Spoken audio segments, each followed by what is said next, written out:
Cette rencontre marque mon retour définitif au Sénégal après un séjour professionnel à l'étranger, plus récemment comme directeur général adjoint des douanes du Bénin.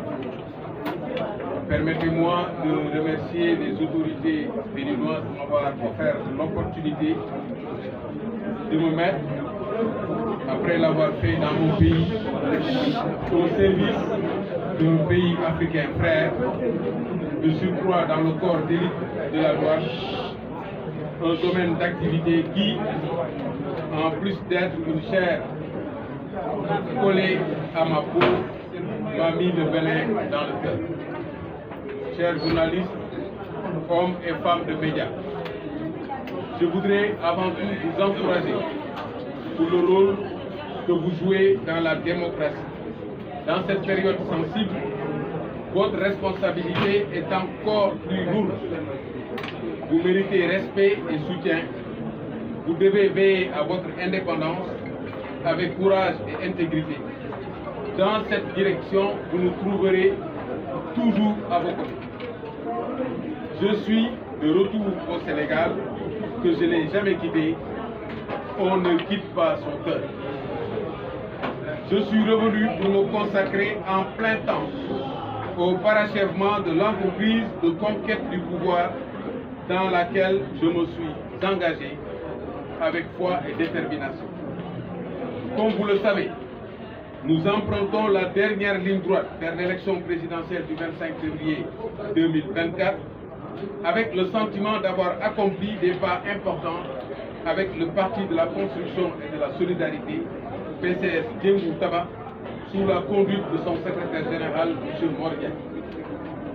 Lorsque, en 2022, le bureau politique m'a proposé d'être le candidat du parti, nous avons échangé sur les conditions à remplir pour faire aboutir cet important projet.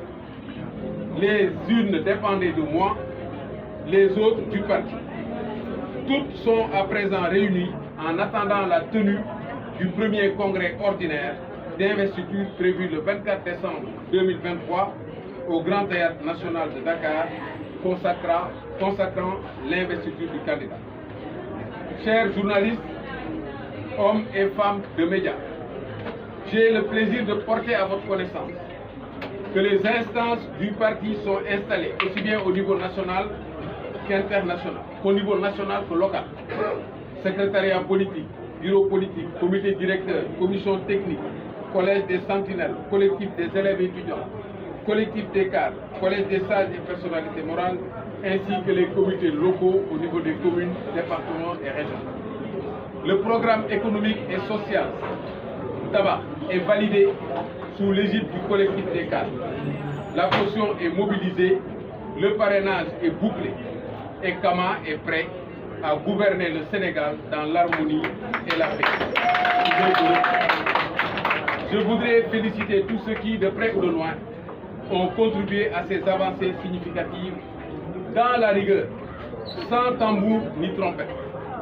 Chers journalistes, hommes et femmes de médias, dès demain, s'il plaît à Dieu, nous entamons une tournée nationale et internationale dénommée Jatayu Falkama. Nous nous rendrons dans tous les coins et recoins du pays et dans la diaspora où nous attendent avec impatience, ferveur et espoir nos militants et sympathisants, mais surtout les populations à qui nous allons proposer des solutions aux intenables difficultés qu'elles vivent et leur demander de nous soutenir dans la construction du Sénégal. Nous avons un seul message, tabac, construit. Aujourd'hui, je reviens au Sénégal, au moment où l'inquiétude a atteint son comble à cause de 5 grands maux qui gangrènent notre pays. La pauvreté, l'ignorance, le chômage, l'insécurité et la maladie. Notre pays traverse également des moments de doute avec les crises de l'éducation, de la santé, une recrudescence de l'immigration irrégulière, une mauvaise gouvernance systémique. D'importantes réformes sont à entreprendre et des défis vitaux sont à relever dans un contexte sous-régional et mondial sensible pour un pays futur producteur de pétrole et de gaz. Enfin, la tournée Diataïou Falkama m'offre l'agréable occasion d'écouter directement mon peuple, de le consulter, de partager ses inquiétudes et de lui présenter des solutions que je préconise et dont je ferai une fidèle restitution jusqu'à l'élection présidentielle du 25 février 2024. Chers journalistes, hommes et femmes de médias, je vous invite à nous accompagner dans cette mission. Je reste à votre aimable disposition pour répondre à votre question. Je vous remercie. On n'avait même pas le temps de faire la politique, on n'avait même pas le temps de faire des propositions. Malgré ça, nous avons publié d'autres livres et nous avons fait nos propositions. Aujourd'hui, le moment est venu pour finaliser ce combat. C'est la dernière ligne droite. On est venu pour nous consacrer exclusivement à ce travail. Merci.